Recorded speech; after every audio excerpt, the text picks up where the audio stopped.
Apa yang Anda lakukan sepanjang hari jika Anda tidak bekerja? Saya sibuk di rumah, berjalan-jalan di luar. Saya zachthuis wandelen buiten. Saya di sini untuk duit saya dan rumah percuma saya. Itu impian saya. Saya di sini untuk duit saya dan rumah percuma saya. Baiklah, ini tanah saya. Saya kawal tempat ini. Ini realiti saya. Kamu semua akan dirantai. Saya akan ambil. Saya akan kurung kamu semua kalau kamu tak bayar cukai. Dan kau kerja seharian, kau tak dapat apa-apa pun. Terima kasih kerana bekerja keras supaya saya boleh duduk di rumah sepanjang hari. Bukan sahaja mereka mencuri duit hasil titik peluh anda, tapi sekarang mereka juga memperlekehkan anda secara terbuka kerana membiarkan duit pembayar cukai anda diberikan kepada mereka yang tidak bekerja. Dan bila saya kata mereka, saya maksudkan golongan Islamis. Saya maksudkan pendatang yang datang cuba mengambil alih bandar anda dan membiarkan anda membayar untuk itu. Ini bukan keterlaluan, malah tidak sedikit pun. Dengar ini. Jadi, saya sedang dalam perjalanan ke pusat pekerjaan kan? Dan saya cuma nak ucapkan terima kasih kepada semua yang membayar cukai sebab tanpa anda, saya takkan berada dalam keadaan saya sekarang. Seperti hakikat bahawa saya masih boleh meneruskan hari saya seperti biasa dan buat urusan saya dan tetap dibayar walaupun saya langsung tak buat apa-apa kerana orang lain yang bekerja dan membayar cukai mereka. Saya rasa saya tak pernah ucapkan terima kasih. Jadi, dengan ikhlas dari lubuk hati saya, terima kasih banyak-banyak. Dan teruskan usaha yang baik. Adakah awak tidak faham betapa menjijikkannya hakikat bahawa wanita ini berada di England? Beritahu semua orang di depan kamera bahawa dia sebenarnya tiada niat untuk bekerja dan awak membayarnya dan dia mempermainkan awak mengucapkan terima kasih dan dia tahu dia akan terlepas begitu sahaja. Dia tahu tiada siapa akan buat apa-apa tentangnya. Mari kita baca ini. Seorang wanita Muslim mengambil kesempatan ke atas pembayar cukai British mengucapkan terima kasih kerana membayar bantuan kebajikannya supaya dia boleh tidak melakukan apa-apa sepanjang hari. 2/3 wanita Muslim di UK tidak aktif secara ekonomi dan tidak mencari pekerjaan. Video ini membuat saya marah dan ia sepatutnya membuat anda marah juga.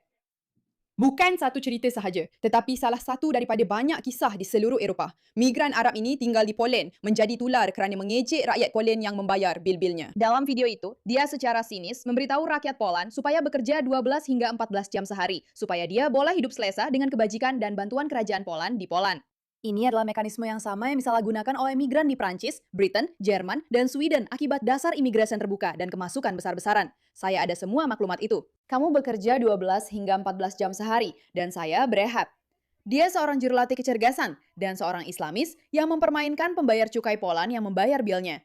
Nampaknya kita ada sedikit tren di sini. Bukan sahaja orang-orang ini mencuri daripada anda, tetapi kini mereka melakukannya dengan gembira dan secara terbuka kerana mereka tahu mereka boleh terlepas daripada apa sahaja. Dan ejekan itu menjadi semakin teruk kawan-kawan. Kau tak ada apa-apa pun. Terima kasih kerana bekerja keras supaya saya boleh duduk di rumah sepanjang hari secara percuma. Saya boleh guna EBT saya. Pergi kerja untuk saya, budak lelaki putih, budak perempuan putih. Ya. Pergi kerja untuk saya, binatang kulit putih sialan. Kerja untuk saya, sialan. Ya, kau memang kerja untuk saya.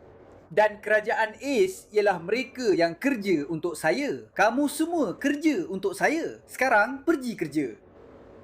Bayar cukai kepada mereka. Jaga saya dan rakyat saya. Baiklah, ini tanah aku. Aku yang kawal tempat ini. Ini realiti aku. Kamu semua akan dirantai. Aku akan ambil. Aku akan kunci kamu semua. Kalau kamu tak bayar cukai dan kamu kerja seharian, kamu tak ada apa-apa. Terima kasih kerana bekerja keras supaya saya boleh duduk di rumah sepanjang hari. Ini untuk semua rakyat Amerika yang berpikir, oke, ini masalah Eropah. Ini bukan masalah Eropah. Mereka mencuri duit dari semua orang di mana sahaja mereka pergi. Kerana itulah yang mereka lakukan. Saya semakin marah setiap saat. Saya tak tahulah kamu macam mana. Satu lagi, video dari Prancis. Duit dan rumah percuma saya. Ini adalah impian saya. Saya di sini untuk duit saya dan rumah percuma saya. Ini adalah impian saya. Saya di sini untuk duit saya dan rumah percuma saya. Ini adalah impian saya. Mereka sedang menipu. Mereka telah memperdayakan awak. Naratif palsu bahawa sebab orang-orang ini datang adalah kerana mereka benar-benar menghadapi kesukaran di kampung halaman mereka, yang mana itu memang benar. Negara mereka memang korup, tapi awak tahu kenapa? Ia disebabkan oleh mentaliti seperti ini. Bukannya berkata, mari kita bina sesuatu dan lakukan perkara yang baik, mereka lebih suka ambil dan mencuri. Dan mereka pikir, di mana kita boleh mencuri? Prancis, Jerman, Poland, England, Amerika. Mereka ada duit, mereka bayar cukai, mereka buat perkara yang baik. Mari kita pergi dan ambil semua yang orang-orang itu berusaha keras untuk bina. Curi daripada mereka, dan pada masa yang sama, musnahkan juga budaya mereka. Sebab kenapa tidak? Saya betul-betul tak boleh terima betapa yakinnya orang-orang ini berkongsi pendapat mereka secara terbuka dalam talian dan berkongsi perasaan mereka. Sudah berapa lama Puan tinggal di Belanda, Puan? Saya... Sudah 25 tahun. Dan Puan bekerja? Tidak. Ya. Puan bekerja. Tidak. Ya. Adakah suami Puan yang membawa? Suami saya sakit. Suami? Tidak, suami saya sakit. Kedua-duanya, Puan dan suami Puan sakit. Ya. Jadi, kedua-duanya tidak dapat bekerja? Tidak. Dan adakah kemungkinan Puan, walaupun sakit, masih boleh mencari pekerjaan yang kurang berat? Ya.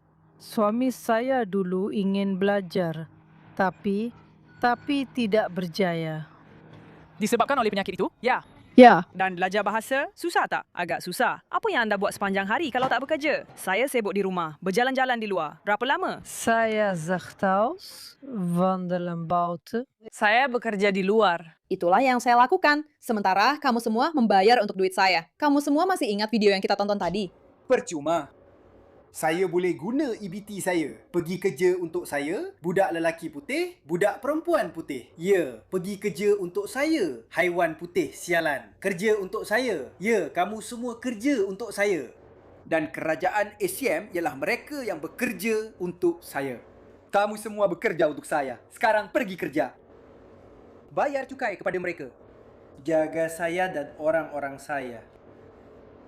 Baiklah, ini tanah saya. Saya yang kawal tempat ini. Ini realiti saya. Kamu semua akan dirantai. Saya akan ambil. Saya akan. Bila awak tengok benda macam ni, tiba-tiba video macam ni jadi masuk akal kan? Datuk Bandar London ialah seorang Muslim. Datuk Bandar Birmingham juga seorang Muslim. Datuk Bandar Leeds ialah seorang Muslim. Datuk Bandar Blackburn ialah seorang Muslim. Datuk Bandar Sheffield ialah seorang Muslim. Datuk Bandar Oxford ialah seorang Muslim.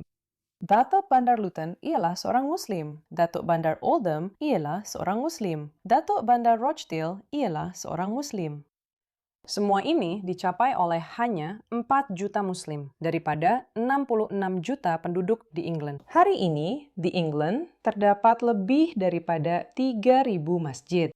Terdapat lebih daripada 130 mahkamah syariah di England. Dan terdapat lebih daripada 50 majelis syariah. 78% wanita Muslim tidak bekerja dan menerima bantuan kerajaan serta penginapan percuma. Jika anda ingin membina sebuah masyarakat di mana golongan ini mengawal hampir semua tempat dan juga membenarkan mentaliti di mana tiada siapa bekerja, dari mana anda fikir wang itu akan datang? Dari mana anda fikir wang itu datang? 63% daripada orang Islam tidak bekerja dan menerima bantuan kerajaan serta perumahan percuma. Ini adalah isu masyarakat. Ia adalah mentaliti mereka yang melihat sekeliling dan berkata, ya, kamu semua patut menjaga saya. Jadi bukan sahaja orang-orang ini datang, mencuri budaya kita, mencuri tanah kita, mengubah undang-undang kita, tetapi mereka juga mengambil wang kita dan bermegah tentangnya. Dan saya beritahu anda sekarang, jika anda marah, anda belum cukup marah. Keluarga Muslim yang disokong oleh kerajaan mempunyai purata 6 hingga 8 orang anak yang semuanya menerima penginapan percuma. Setiap sekolah di UK diwajibkan untuk mengajar tentang Islam. Nama bayi yang paling biasa di England ialah Muhammad. Ini bukan imigrasi, ini adalah pencerobohan. Ya betul Avery, memang itu hakikatnya. Ini adalah pencerobohan dan mereka melakukannya dengan gembira, bangga, lantang, berjalan ke sana sini, memperolok-olokkan Anda. Sebenarnya, mereka betul-betul memperolok-olokkan anda. Ingat video yang kita mulakan tadi? Wanita ini mengucapkan terima kasih kepada semua orang supaya dia tidak perlu bekerja. Saya sedang dalam perjalanan ke pusat pekerjaan kan? Dan saya cuma nak ucapkan terima kasih kepada semua yang membayar cukai kerana tanpa anda, saya tak akan berada di tempat saya hari ini.